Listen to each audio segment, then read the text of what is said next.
মিষ্টি চাঁদের মিষ্টি আলো, বাসি তোমায় অনেক ভালো, মিটি মিটি তারার মেলা, দেখবো আমি সারা বেলা।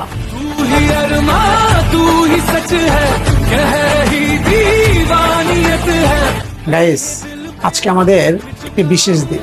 तू मेरा है তো সেই বিশেষ দিনকে উপলক্ষ করে বিবি আমার জন্য অনেক কিছু রান্না করছে। তার ভিতরে সবচেয়ে যে স্পেশাল জিনিসটা সেটা হলো এই ফিরনি। বেসিক্যালি আমি ফিরনি বা পায়েস মিষ্টি জাতীয় খাবার খুব একটা পছন্দ করি না, কিন্তু আমার বিবি যদি এরকম একটা পায়েস তৈরি করে সেটা আমি ছাড়ি না। তো আলহামদুলিল্লাহ, চলেন একটু বিসমিল্লাহ বিল্লাহ শুরু করি। দেখে কিসমিস দিয়ে ডেকোরেশন করছে, তো আলহামদুলিল্লাহ বিসমিল্লাহ ওয়ালা বারাকাতিল্লাহ।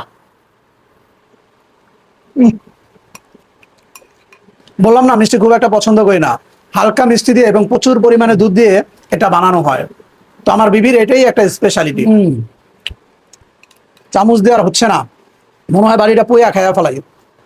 কি গাইস, খেতে ইচ্ছা করে? আসেন একদিন ঘুরে যান, অসুবিধা কি?